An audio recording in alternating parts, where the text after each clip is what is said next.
Bienvenidos una vez más aquí a este lugar, hermano, donde alabamos, adoramos a nuestro Dios.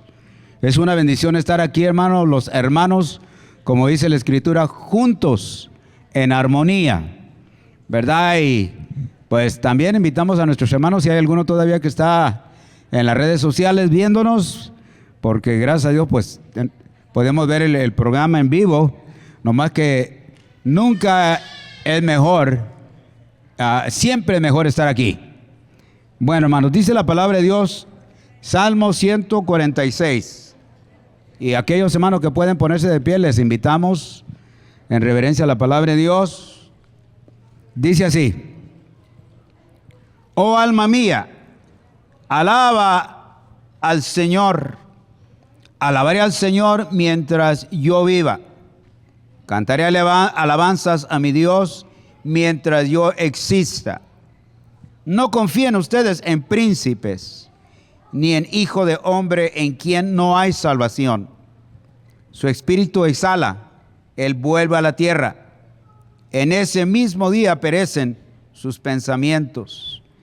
Bienaventurado aquel cuya ayuda es el Dios de Jacob, cuya esperanza está en el Señor su Dios, que hizo los cielos y la tierra, el mar y todo lo que en ellos hay, que guarda la verdad para siempre, que hace justicia a los oprimidos y da pan a los hambrientos.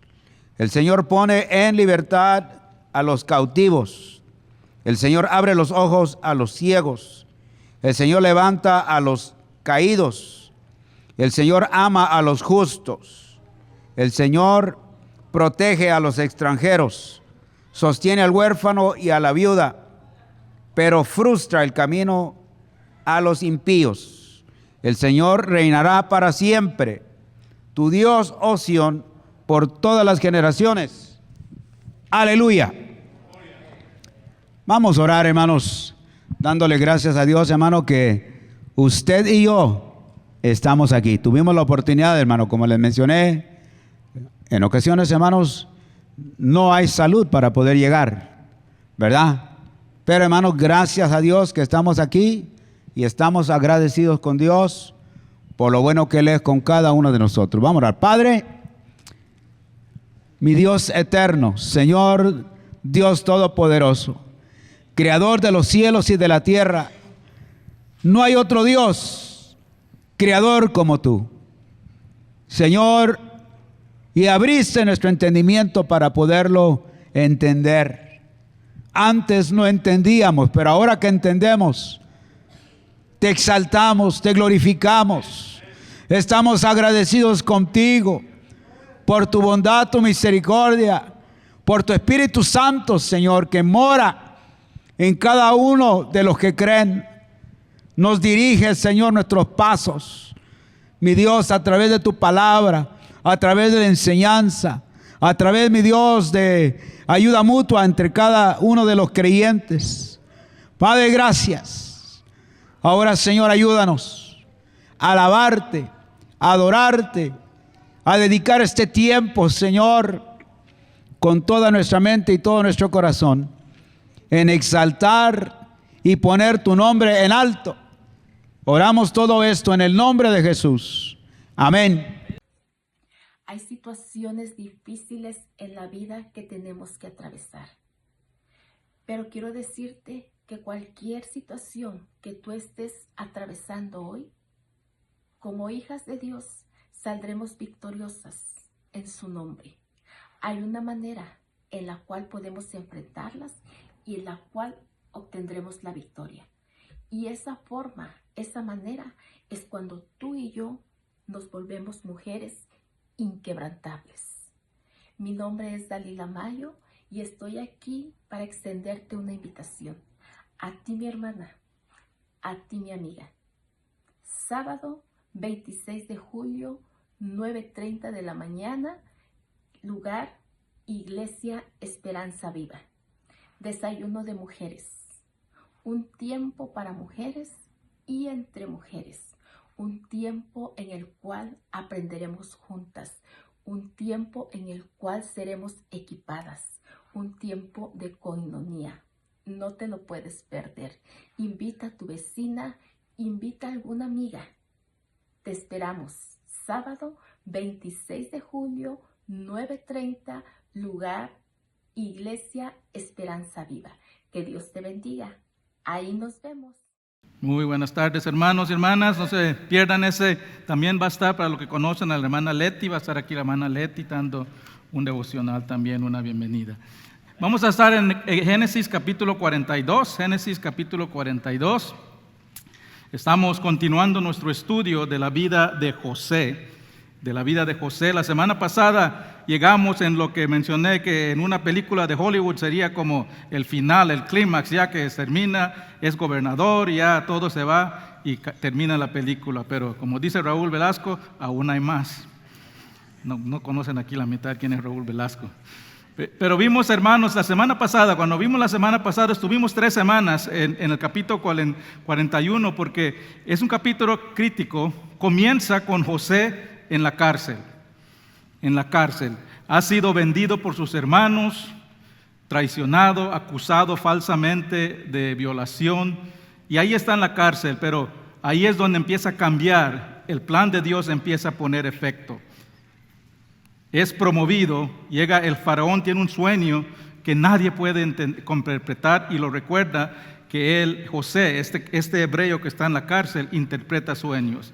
Sale y interpreta el sueño de faraón. Le dice, lo que está soñando, van a haber 7 años de abundancia y van a haber 7 años seguidos de hambruna. Y le aconseja que durante estos 7 años de abundancia, que ahorren granos para poder tener durante los 7 años de hambruna. Y el faraón le dice, ¿quién más sabio? ¿Quién más tiene el Espíritu de Dios para nombrar para este puesto? Y José es promovido de la prisión al palacio en un momento. Y ahí es donde vimos que se convierte en el Salvador del mundo. Ahí es donde se convierte en la persona que se asemeja a nuestro Señor Jesús, que tiene el pan de vida. Así que cuando termina el capítulo anterior, nos dice que llega los años de hambruna, y no solo en Egipto, sino que en toda la tierra. Y en toda la tierra se dan cuenta que en Egipto hay grano, en Egipto hay pan, y muchos llegan a comprar granos a Egipto. Y eso incluye los hermanos de José que viven en Canaán. Los mismos hermanos que hace 22 años vendieron a su hermano como esclavo. Los mismos hermanos que hicieron creer a su padre que José había sido devorado por un animal salvaje. Los mismos hermanos que han estado viviendo con este pecado, esta maldad, esta culpabilidad en su corazón, ahora te han llamados para ir a Egipto a conseguir grano. Y ahí es donde vamos a tomar la palabra de Dios. Hoy vamos a leer la palabra de Dios. Vamos a leer los primeros 21 versículos del capítulo 42. Les pido que se pongan de pie en reverencia a la palabra de Dios. Génesis 42, del 1 al 21. Dice la palabra de Dios. Viendo Jacob que en Egipto había alimentos, dijo a sus hijos, ¿por qué os estáis mirando? Y dijo, he aquí, yo he oído que hay víveres en Egipto. Descended allá y comprad de ahí para nosotros, para que podamos vivir y no muramos. Y descendieron los 10 hermanos de José a comprar trigo en Egipto. Mas Jacob no envió a Benjamín, hermano de José, con sus hermanos, porque dijo, no sea que le acontezca algún desastre. Vinieron los hijos de Israel a comprar entre los que venían, porque había hambre en la tierra de Canaán. Y José era el señor de la tierra, quien le vendía a todo el pueblo de la tierra. Y llegaron los hermanos de José y se inclinaron al rostro a tierra. Y José, cuando vio a sus hermanos, los conoció, mas hizo como que no los conocía. Y les habló ásperamente y les dijo, ¿de dónde habéis venido? Ellos respondieron, de la tierra de Canaán, para comprar alimentos. José, pues, conoció a sus hermanos, pero ellos no le conocieron. Entonces se acordó José de sus sueños que había tenido acerca de ellos y les dijo, espías sois, por verlo descubierto del país habéis venido. Ellos le respondieron: no, Señor nuestro, sino que tus siervos han venido a comprar alimentos. Todos nosotros somos hijos de un varón, somos hombres honrados, tus siervos nunca fueron espías. Pero José les dijo: no, para verlo descubierto del país habéis venido. Y ellos respondieron: tus siervos somos 12 hermanos, hijos de un varón en la tierra de Canaán. Y he aquí, el menor está hoy con nuestro padre y otro no parece. Y José les dijo: eso es lo que os he dicho, afirmando que sois espías. En esto seréis probados. Vive Faraón, que no saldrás de aquí, sino cuando vuestro hermano menor viniera aquí. Enviad a uno de vosotros y traiga a vuestro hermano, y vosotros quedad presos, y ellos y vuestras palabras serán probadas si hay verdad en vosotros. Y si no, vive Faraón, que sois espías. Entonces los puso juntos en la cárcel por 3 días. Al tercer día les dijo José: haced esto y vivid. Yo temo a Dios. Si sois hombres honrados, quede preso en la casa de vuestra cárcel uno de vuestros hermanos, y vosotros id y llevad alimentos para el hambre de vuestra casa. Pero traeráis a vuestro hermano menor, y serán verificadas vuestras palabras, y no moriráis. Y ellos lo hicieron así. Padre Celestial, gracias te damos, Señor, por tu palabra. Gracias, Señor, por este ejemplo que nos das, Padre, de cómo nos amas tanto, Señor, que tú obras detrás de todas las situaciones, toda circunstancia, para lograr tu propósito, Padre. Ayúdanos, Padre, a enfocarnos lo que tú tienes que decirnos hoy. Por el poder del Espíritu Santo, Padre, dame las palabras que tú quieres que tu pueblo escuche. Y que salgamos de este lugar diferente a lo que hemos entrado. No solo con información, no solo conocimiento intelectual, sino con una transformación en el corazón.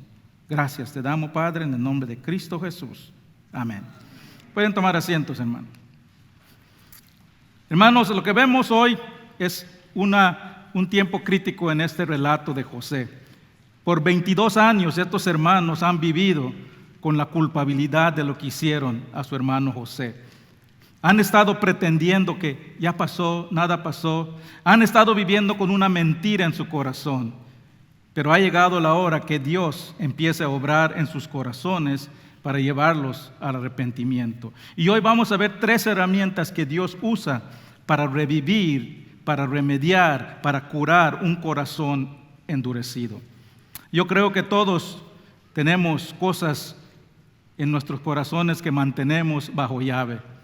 Puede ser algo que hicimos hace mucho tiempo, algo que hemos trabajado diligentemente para contener, ocultar. Tal vez es un conflicto que hemos rehusado atender. Tal vez es un rencor que preferimos mantener escondido en vez de buscar la reconciliación. Tal vez es una ofensa contra un hermano o una hermana que no podemos perdonar. Tal vez es algo que hemos tenido en nuestro corazón por muchos años. Sea lo que sea, eso que tienes en tu corazón está endureciendo tu corazón, está enfermando tu alma, está estorbando tu relación con Dios, está dividiendo el cuerpo de Cristo. Y aunque lo has logrado esconder de otros, no lo se puede esconder de Dios. Pero las buenas nuevas que tenemos, que en Dios tenemos un gran médico. Y Él tiene el remedio para el corazón endurecido. Él tiene el remedio para la enfermedad del alma. Y hoy vamos a ver los remedios que el gran médico usa para llevarnos, para revelar esas iniquidades que tenemos y llevarlos al arrepentimiento, a llevarlos a la purificación, para llevarlos a la restauración.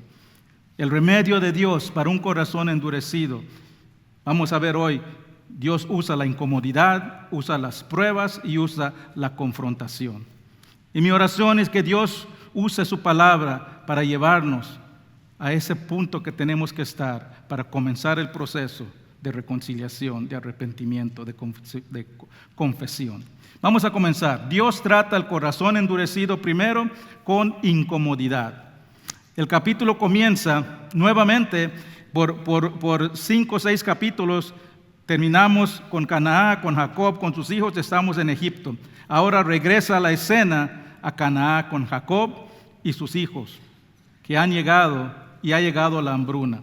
Dice el versículo 1, viendo Jacob que en Egipto había alimentos, dijo a sus hijos, ¿por qué os estáis mirando? Y dijo, he aquí, he oído que hay víveres en Egipto. Aquí podemos sentir una frustración de Jacob con sus hijos. Dice, ¿por qué os estáis mirando? Literalmente, esa palabra dice, ¿por qué se están mirando unos a otros sospechosamente?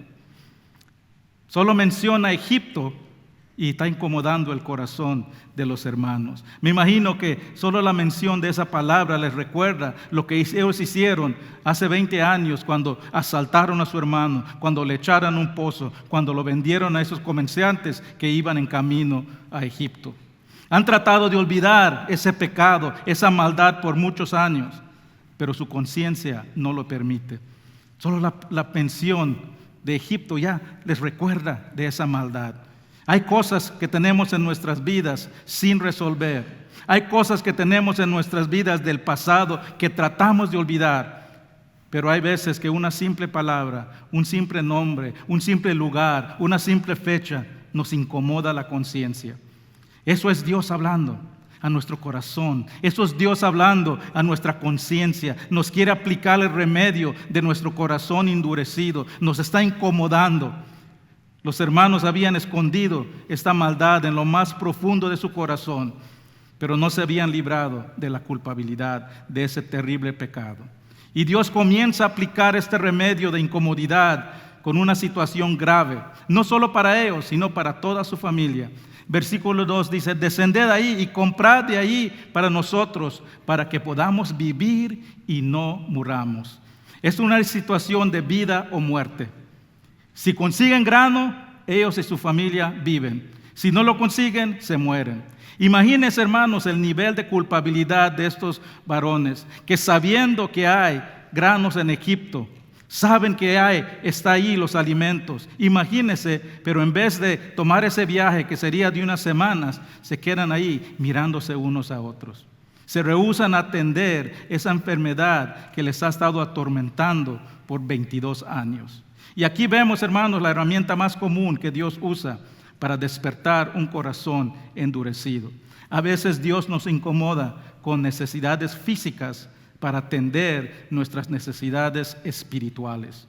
A veces Dios nos trae sequías físicas para que atendamos esas sequías espirituales de nuestras vidas. Nos incomoda para despertar nuestra conciencia. Nos incomoda para despertar nuestro corazón. Nos incomoda, pone ese vacío en nuestras vidas para reenfocar nuestra visión a lo espiritual. Y muchas veces respondemos de la misma manera que responden estos hermanos. Dios nos incomoda, nos dice que tenemos algo que resolver, nos da el remedio, nos dice que tenemos que hacer, pero nos rehusamos a aplicarlo. Sabemos algo que es bueno, algo que debemos que hacer, pero nos rehusamos a aplicarlo. Así somos, hermanos. Mi esposa se pasa tratando de darme alimentos sanos para ayudar mi colesterol, dice. Unos licuados verdes, unos tés de zacate. Hermanos, esta semana me estaban dando, no les miento, me estaban dando una ensalada de quinoa con celery. ¿Se imaginan? Hermanos, oren por mí que yo sufro, hermano. Pero hermanos, sabemos que es bueno para nosotros, pero no lo tomamos. Ay, está muy feo. Ay, no me gusta. Esto es lo que estamos viendo aquí con estos hermanos. Saben que tienen un problema, pero se rehúsan a enfrentarlos. Muchos creyentes, hermanos, cada día, cada domingo llegan a la iglesia.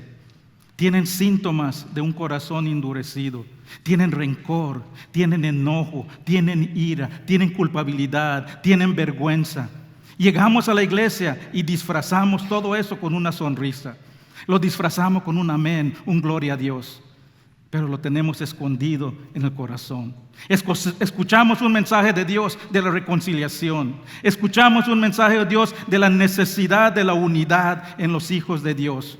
Dios usa ese mensaje para incomodar nuestra conciencia, para cargar nuestro corazón. Y salimos convencidos de que tenemos que atender eso.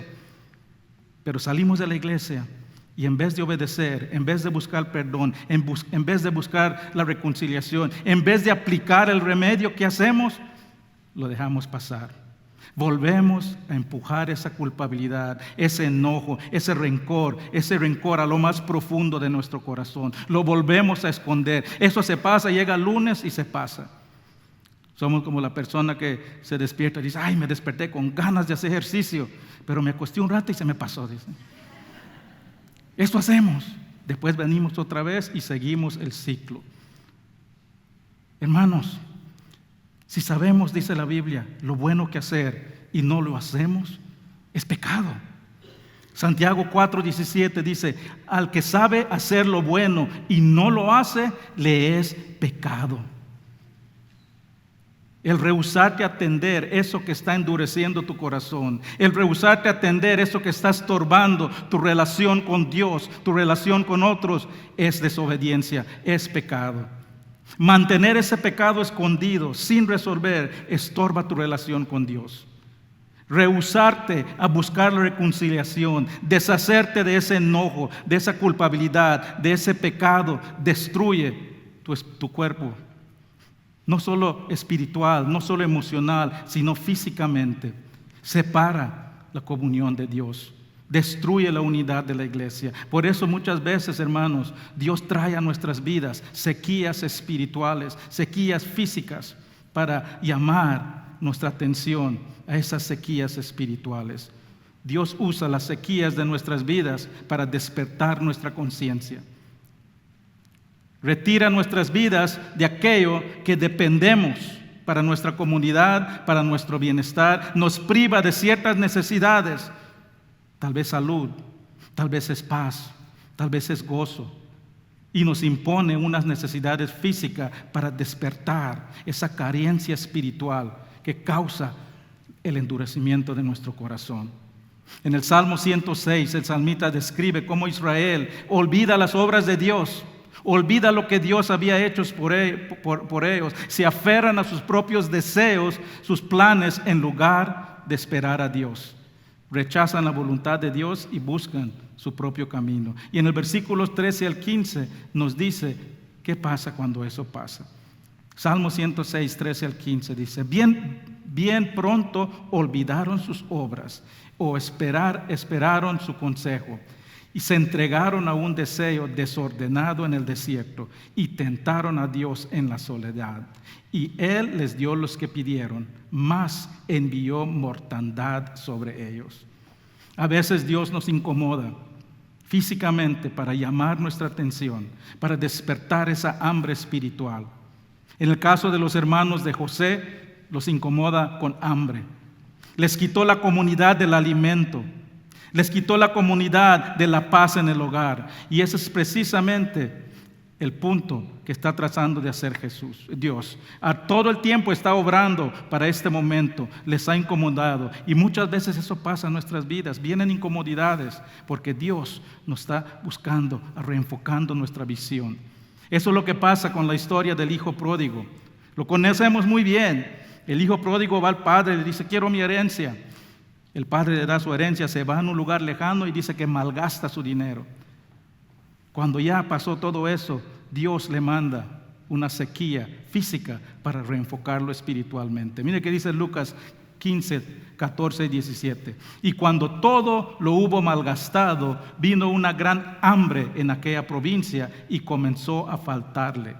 Y deseaba llenar su vientre de las algarrobas que comían los cerdos, pero nadie le daba.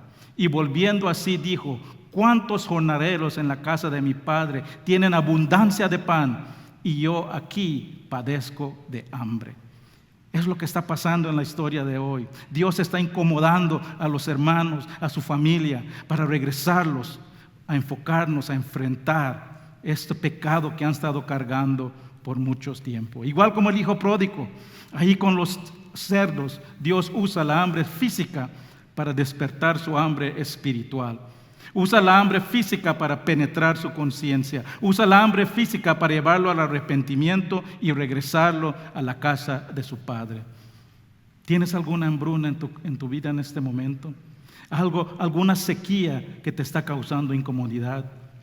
Tal vez es una hambruna financiera, tal vez es una sequía en una relación, tal vez es una incomodidad espiritual que te está robando el gozo que sentías antes que ya no puedes sentir. Puede ser que Dios te está incomodando para que atiendas tu conciencia en algo que ha estado escondiendo en tu corazón. Ahora, hermanos, no toda necesidad física, no toda incomodidad, no todo sufrimiento se debe a un pecado. Pero cuando llegas tiempos de sequía en tu vida, pone atención. Dios podrá estar tocando la puerta de tu corazón. Dios puede estar incomodándote para que atiendas tu necesidad espiritual. No lo ignores, no lo escondas, no lo suprimas. Atiéndalo hoy mismo. Puede ser que el remedio sea tan feo como una ensalada de quinoa con celery. Pero bien, te va a librar de esa culpabilidad, te va a librar de ese rencor, te va a librar de esa ira que ha estado cargando por tanto tiempo. Después que su padre le llama la atención a los hermanos, deciden ir a Egipto a comprar granos. Los hermanos no irían a Egipto por sí mismos, pero la necesidad los forza a ir. Dios usa la necesidad para llamarlos y llevarlos al camino que Él tiene para ellos, para impulsarlos a cosas que normalmente no haría. Muchas veces Dios nos impulsa, nos tiene que traer alguna prueba, alguna tragedia para impulsarnos a hacer cosas que no hacemos. Muchas veces la única vez que nos reunimos con nuestras familias es cuando hay una tragedia. No esperemos, hermanos, que Dios nos tenga que traer una tragedia para buscar la reconciliación con nuestros hermanos y nuestras hermanas. Cuando los hermanos se preparan para ir a Egipto, podemos ver que esta maldad aún ha estado ahí y ha incomodado el hogar. El versículo 4 dice que Jacob no envía a Benjamín, dice, porque no sea que le acontezca algún desastre. ¿Qué está pasando ahí? Jacob por todos estos años todavía tiene ese dolor de haber perdido a su hijo José. No ha tenido paz por tanto tiempo. No hay paz en el hogar. Benjamín era el único hijo que le quedaba a Jacob de parte de la esposa que amaba tanto. Vivía con ese temor constante de perder a este hijo menor como había perdido a su otro hijo. El pecado de los hermanos contra José no solo le estaba afectando a ellos, con cargarlos con culpabilidad, sino que había causado una aflicción en su padre. Ese pecado, hermanos, que llevamos escondido, esa maldad, ese rencor, esa ira que llevamos en nuestro corazón, no solo nos afecta a nosotros. Esa situación que rehusamos a resolver endurece nuestro corazón y afecta a los que nos rodean. Afecta a tu familia, afecta a tus amistades, afecta a tu esposo, a tu esposa, afecta a tu iglesia. El rencor que guardas estorba tu relación con tu esposo, con tu esposa. Ese enojo que te rehusas a resolver afecta a tus hijos. Esa culpabilidad que cargas enferma tu cuerpo y enferma el cuerpo de Cristo. No permitas entregar tu corazón, no permite que te entregues completamente a Dios. Te roba el gozo de esa vida. Jesús vino a darnos una vida abundante y muchas veces no lo podemos disfrutar porque cargamos con estas cosas que nos rehusamos a resolver. Eso nos lleva al siguiente punto. A ver, primer punto, Dios trata el corazón endurecido con incomodidad. Segundo, Dios trata el corazón endurecido con pruebas. Al llegar a Egipto, los hermanos se encuentran con su hermano José, pero no lo reconocen. Ha sido más de 20 años que no lo veían y ya no es el mismo joven hebreo que vendieron. Ahora pertenece a la realeza egipta. Tiene una nueva vestimenta fina. Vimos que le dieron vestimenta fina, le dieron una esposa. Ahora ya no es el mismo que era. Dice el versículo 6, y llegaron los hermanos de José y se inclinaron en el rostro a tierra. Y José, cuando vio a sus hermanos, los conoció, mas hizo como que no los conocía. Reconocen que sus vidas dependen de este gobernador y se humillan ante él. En una señal de respeto se inclinan ante él. Y aquí vemos el cumplimiento del sueño de José que vimos en el primer estudio que hicimos en el capítulo 37, cuando tenía 17 años y sueña José que está con sus hermanos en el campo con los manojos de trigo, y los hermanos se ponen alrededor de él y se inclinan hacia él. Eso fue la razón, una de las razones que sus hermanos le envidiaban. Es una razón que lo asaltaron y lo vendieron por la envidia. Pero José conoce a estos hermanos. La última vez que José miró a estos hermanos, solo miraba la maldad que le hicieran. Estaba en un pozo tirado y ellos sentados comiendo. Él gritando, pidiendo ayuda y ellos ignorándoles. Los conoce como personas violentos, asesinos, y no sabe si han cambiado. Así que no se deja reconocer. Dice la palabra, si lees más adelante, que habla con ellos a través de un intérprete y les habla ásperamente, dice. Los acusa de espías, el cual ellos se niegan. Ellos dicen, somos hombres honrados, pero José sabe que no son hombres honrados. Y en su defensa dan más información de su familia, dicen que tienen a su padre y a su hermano. Y al conocer José que su papá aún está vivo, que su hermano menor aún está vivo, decide poner estos hermanos a prueba. Versículo 15 dice, en esto seréis probados, vive Faraón, que no saldráis de aquí, sino cuando vuestro hermano menor viniera aquí. Enviad a uno de vosotros y traiga a vuestro hermano, y vosotros quedad presos, y vuestras palabras serán probados. Y José termina echando a los hermanos en prisión por 3 días. ¿Por qué hace esto José? ¿Por qué oculta su identidad? ¿Por qué se inventa estas acusaciones? Vimos la semana pasada que José estaba lleno del Espíritu Santo. Él seguía siempre la dirección de Dios. Esto no es un acto de venganza. José no está tomando retribución con sus hermanos. Igual como Dios preparó y moldeó a José para este momento, Dios también estaba moldeando, preparando a los hermanos, guiándolos hacia esta posición que Él quiere llevarlos de arrepentimiento, de reconciliación. Dios no solo los quería salvar de la hambruna, sino que quería sanar sus corazones. Dios está usando a José para infligir dolor a estos hermanos, pero un dolor con un propósito. Dios estaba usando a José como un instrumento de corrección, como un instrumento de restauración. Dios deseaba restaurar esta relación con sus hermanos, pero primero tenía que restaurar esos corazones endurecidos. Hermanos, a veces Dios nos pone a pruebas para llevarnos misericordiosamente al arrepentimiento. La Biblia nos cuenta que los israelitas anduvieron 40 años por el desierto antes de entrar a la tierra prometida.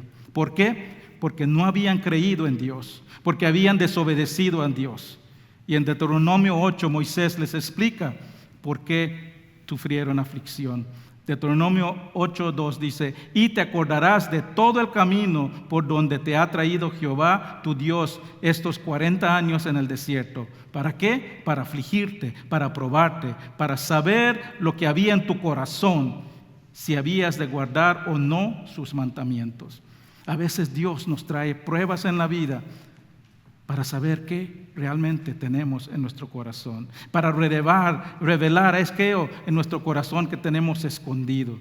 Una restauración verdadera de un corazón endurecido requiere derribar todas estas defensas para mostrarlos quiénes realmente somos.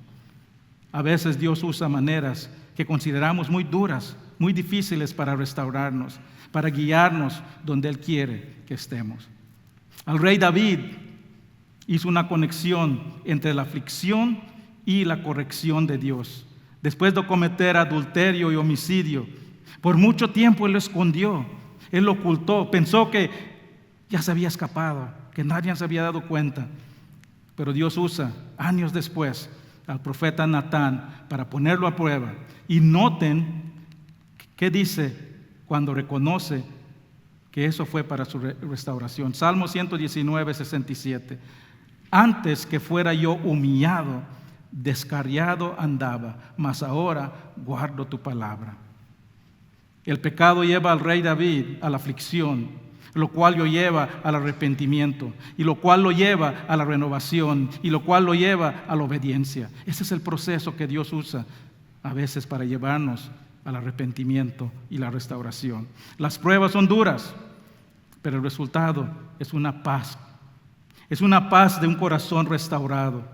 Hebreos 12 habla de la mano dura de Dios con sus hijos cuando pecan. Hebreos 12, 5 y 6 y el 11 dice: Hijo mío, no menosprecéis la disciplina del Señor, ni desmayes cuando eres reprendido por Él, porque el Señor al que ama disciplina y azota todo al que recibe por hijo.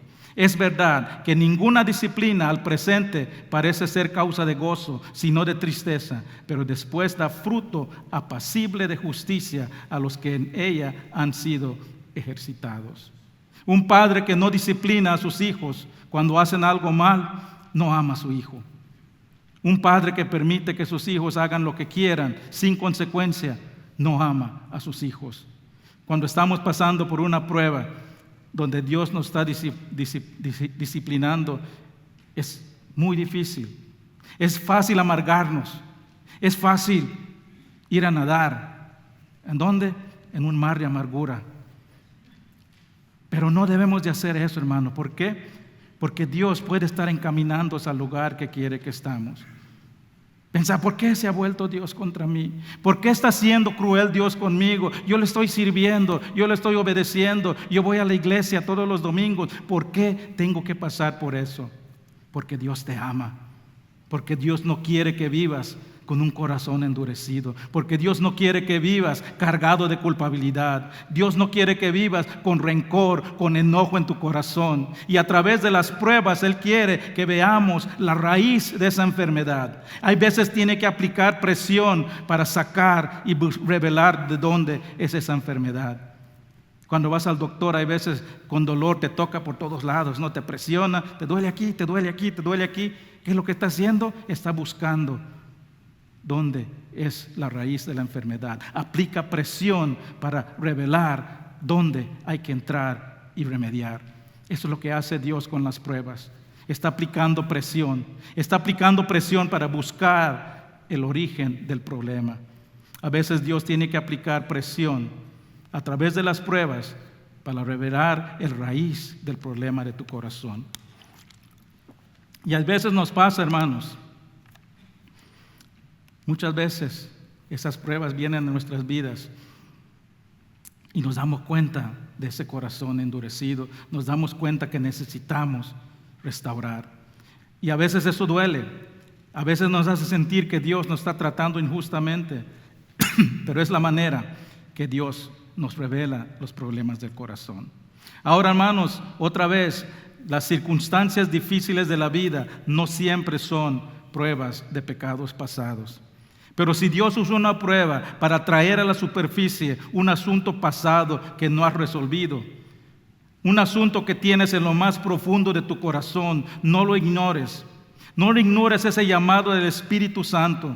Las pruebas, las angustias, el dolor pueden ser instrumentos de Dios para llevarte a la reconciliación, al arrepentimiento, a la confesión y a la paz que solo puede darte Dios.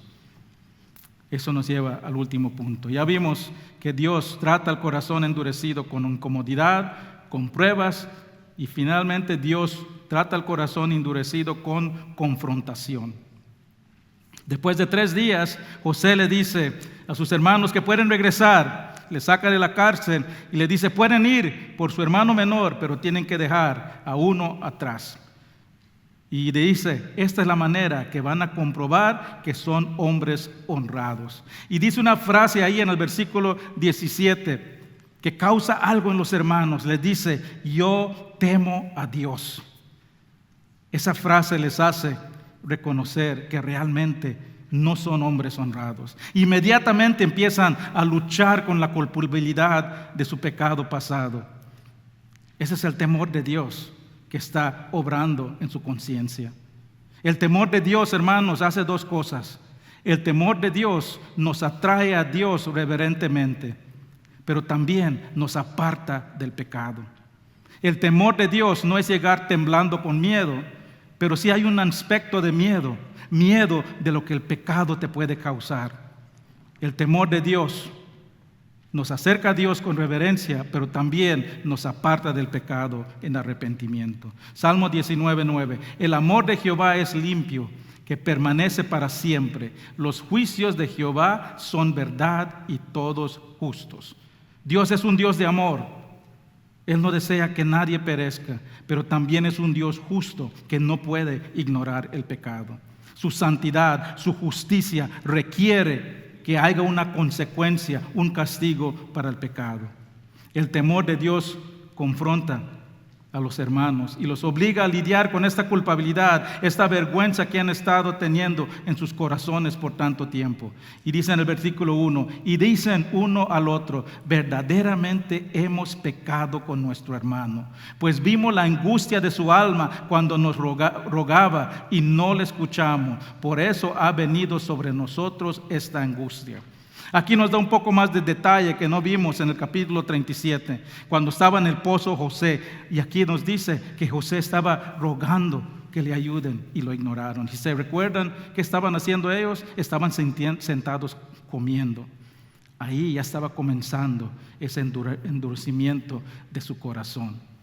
La rapidez con que aceptan este pecado, la rapidez con que responden, acuérdense que no saben que José entiende lo que están diciendo, nos dice algo, nos dice que esto era algo que siempre recordaban, algo con que estaban lidiando, algo que no le mencionaban a nadie, pero siempre lo tenían, siempre tenían en su mente cuando José estaba en el pozo rogando por su vida y ellos lo ignoraron. Hermanos, podemos esconder esas cosas en nuestros corazones de otros.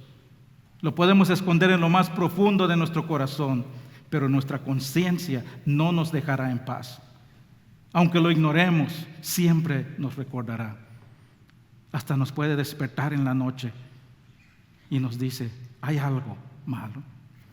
Estaba leyendo que en Estados Unidos hay un fondo federal que se llama el Fondo Federal de la Conciencia. Y es un fondo donde se recauda dinero el gobierno para personas que han defraudado al gobierno y quieren regresar el dinero anónimamente. Es el Fondo de la Conciencia. Y ese fondo recibió una carta y un cheque de $100 una vez, y la carta decía lo siguiente: he defraudado con mis impuestos y no puedo dormir por las noches. Aquí adjunto un cheque de $100. Si aún no puedo dormir, le enviaré el resto de lo que debo. Hermanos, el mayor estrés que le podemos poner a nuestras almas es el pecado que nos rehusamos a confesar. El mayor estrés que le podemos poner a nuestras almas es tener algo en nuestro corazón que estorba nuestra relación con Dios, que no nos permite disfrutar plenamente la paz y el gozo de Dios. En Salmo 32, el salmista detalla la experiencia del pecado no confesado, es David, destacando el impacto en su bienestar espiritual, pero su bienestar físico, porque eso, hermanos, no solo es una enfermedad espiritual, te afecta físicamente, y después explica el alivio que encuentra después de confesarlo. Salmo 32, 3 y 5 dice, mientras oculté el pecado, se envejecieron mis huesos en mi gemir todo el día. Les dolían los huesos por esta enfermedad espiritual. Porque de día y de noche se agravó sobre mí tu mano. Se volvió mi verdor en sequedades de verano. Mi pecado te declaré, ahí es donde confesó, y no encubrí mi iniquidad. Dije, confesaré mis transgresiones a Jehová, y tú perdonaste la maldad de mi pecado. Hermanos, fuimos creados para estar en comunión con Dios. Dice la palabra que nacimos con la eternidad en el corazón. Nacimos con esa necesidad de estar en una relación con el Dios eterno. Y el pecado rompe esa comunión. Cada vez que pecamos, dañamos esa comunión, dañamos ese propósito por el cual fuimos creados. Cuando no le damos la importancia al pecado, cuando intentamos ignorar y olvidar eso que está en nuestro corazón, que nos está estorbando, sufrimos con culpabilidad, con vergüenza, cargamos nuestra alma, endurecemos el corazón. Y hay veces Dios trata remedia eso con incomodidad, con pruebas, con confrontación. Y eso duele, no es fácil, pero a Dios le duele vernos sufrir también. Pero Él lo permite para llevarnos al arrepentimiento, a la confesión y a la restauración. Miren lo que hace José cuando escucha la confesión de los hermanos. Dice el 24, y se apartó José de ellos y lloró. José se emocionó al ver, se conmovió al ver, comprendió que Dios estaba obrando en el corazón de estos hermanos. Un simple, lo siento mucho, hermano, y se abrazan, no era suficiente. No era suficiente decir, sorry, ya pasó, olvidémoslos. Los hermanos tenían que reconocer claramente su pecado para comenzar el camino al arrepentimiento. Y usa a José porque sabía que José era un varón de Dios. Sabía que José no se iba a dejar llevar por la amargura, por la venganza. José estaba angustiado por el sufrimiento de sus hermanos, pero reconoce que Dios está obrando y se deja guiar por el Espíritu Santo. Y el capítulo 44 termina con estos 10 hermanos regresando a Canaán por Benjamín. Pero antes de irse, José ordena que le devuelvan el dinero en las bolsas de trigo que habían llevado, sin que se den cuenta.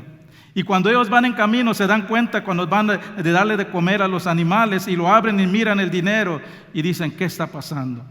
Van a pensar que robamos este dinero. Y dice el versículo 28, entonces se les sobresaltó el corazón y espantados dijeron unos a otros, ¿qué es esto que nos ha hecho Dios? ¿Qué es lo que está haciendo Dios? Está buscando el remedio para ese corazón endurecido. Está buscando el remedio para esa enfermedad de su alma, de los hermanos. Hermanos, el pecado que hemos enterrado en lo más profundo de nuestro corazón nos está haciendo daño. Nos está enfermando el alma. Le voy a pedir al grupo de alabanza que pase. Nos está dañando espiritualmente. Nos está dañando físicamente. Nos está dañando relacionalmente. Nos está dañando socialmente. Nos está robando la paz. Dios no quiere que vivamos de esa manera. Por eso obra a través de las circunstancias de nuestras vidas para recordarnos de esto en nuestro corazón que nos está estorbando. Nos incomoda, nos prueba, nos confronta para sacar todo esto a la superficie. No fuimos creados, hermanos, para ignorar el pecado. No fuimos creados para vivir en culpabilidad. Por eso Dios envió a su Hijo, Jesús, a morir por nuestros pecados. En la cruz Jesús crucificó nuestros pecados de una vez y por todas. Y cuando Dios perdona, Él olvida nuestros pecados. Él nos libra de la culpabilidad. Pero tenemos que llegar con un corazón contrito, con un corazón arrepentido. Y la palabra de Dios dice que cuando confesamos al Señor, Él es fiel, Él es justo para perdonar nuestros pecados y limpiarnos de toda maldad. Hermanos, mi oración es que la historia de hoy nos desafíe para entregarle a Dios las llaves de esos cuartos de nuestras vidas que hemos mantenido encerrado, para entregarle esos cuartos de nuestro corazón que no le hemos permitido entrar y reconocer que Dios quiere sanarnos. Y a veces nos va a presionar mediante pruebas, mediante circunstancias, porque Él quiere que le entreguemos esa maldad, ese rencor, esa ira, esa falta de perdón, esa amargura, ese resentimiento. Todo eso que te está robando la paz, el gozo, y no te permite vivir esa vida abundante que Cristo murió para que tú vivas. Pongámonos de pie. Si Dios ha hablado en tu corazón hoy, no lo ignores. El altar está abierto. Si necesitas hablar con Dios, pasa adelante. Habrá personas aquí si necesitas oración. Pero si necesitas solo tener un tiempo privado con Dios, aquí está el altar. Pasa adelante, no tengas pena. Padre Celestial, te pedimos, Señor, que por tu gracia nos perdones de todo aquello que hemos intentado ocultar en lo profundo de nuestro corazón. Te pido que incomodes nuestros corazones para poder gozar esa vida abundante que tú deseas que tus hijos tengan. Recuérdanos siempre que cuando tú nos perdonas, ya no tenemos que vivir con la culpabilidad, con la vergüenza de nuestras faltas pasadas. Te pido por reconciliación, por paz, por armonía en tu iglesia, entre hermanos, entre hermanas, entre nuestras familias, para que el pueblo pueda ver la plenitud de tu poder a través de nosotros y las grandes cosas que tú puedes lograr cuando tu pueblo vive según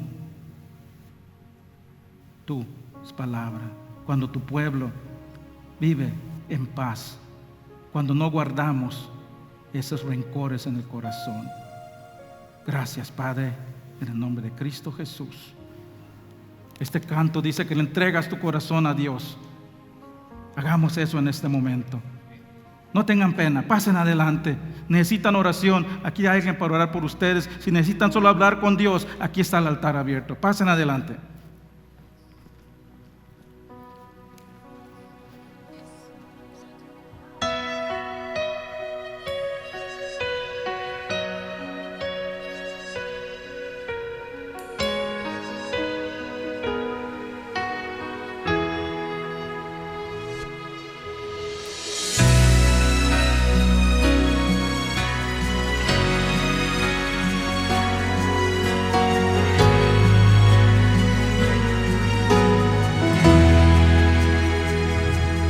Tómame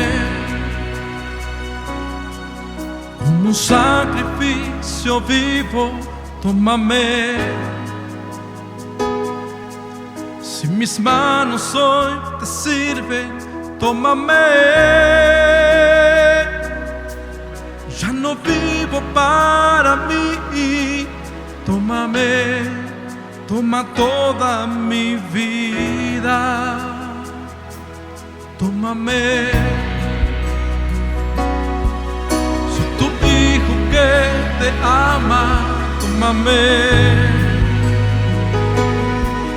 Quiero estar en tu morada, tómame. Mi futuro está en ti, tómame, toma toda mi vida. Aquí estoy, Señor, te rindo mi corazón. Aquí estoy, Señor, toma toda mi vida, toma toda mi vida. Tómame, soy tu hijo que te ama, tómame. Quiero estar en tu morada, tómame. Mi futuro está en ti, tómame, toma toda mi vida.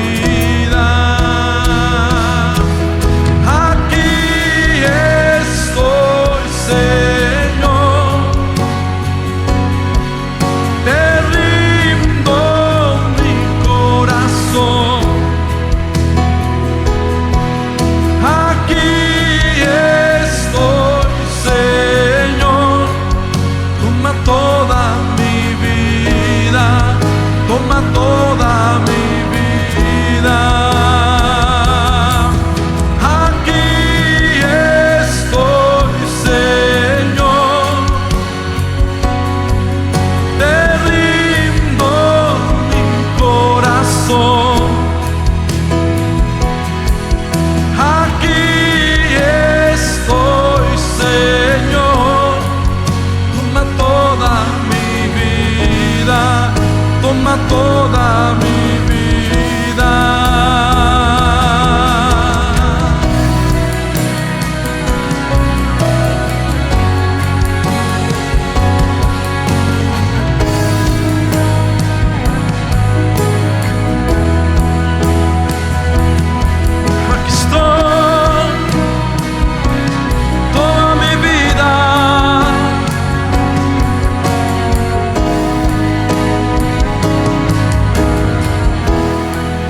yo vivo, tómame.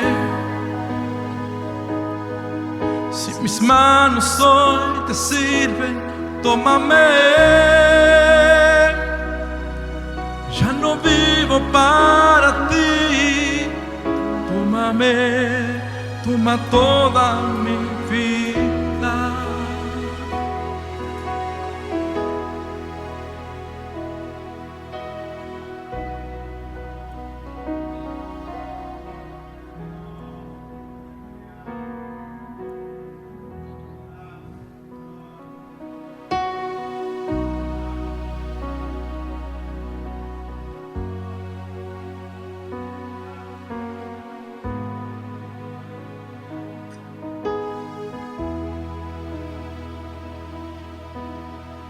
Digo una vez más con nosotros.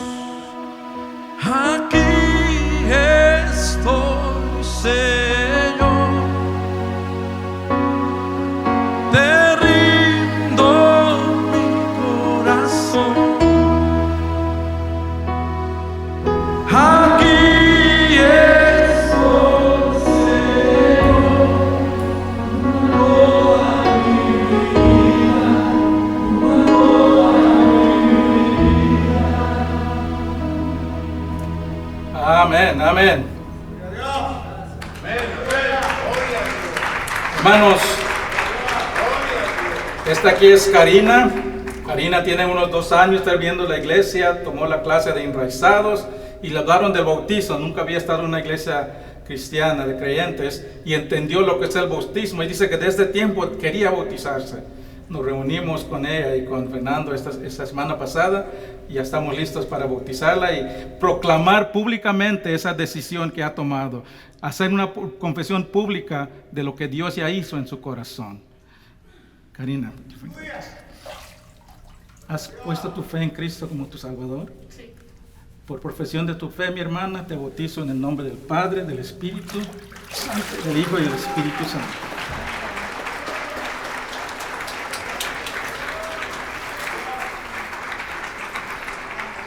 Y este es Fernando.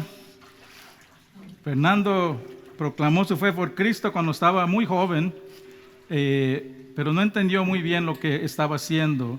Y en los últimos años también ha estado estudiando, viviendo la iglesia, entendiendo lo que es poner tu fe en Cristo, ser un seguidor de Cristo, y ha dedicado su vida a Jesús y quiere hacer esa profesión pública de esa decisión que tomó.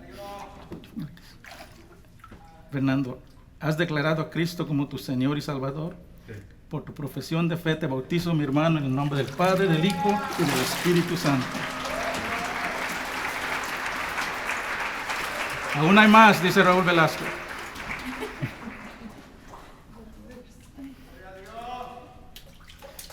De la hermana Laura.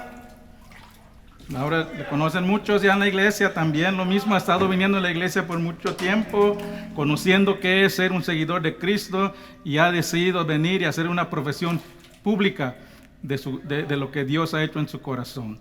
Laura, ¿has confesado a Cristo como tu Señor y Salvador? Sí. Por tu profesión de fe te bautizo en el nombre del Padre, del Espíritu, del Hijo y del Espíritu Santo. Hermanos, este es el primer acto de obediencia que hace un creyente. Si no ha sido bautizado, habla conmigo y vamos a programarlo. Dios le bendiga, hermanos. Gracias por acompañarnos. Un canto más. Pongan sus manos, hermanos. Levanten sus manos a Dios y grítenle con alabanza.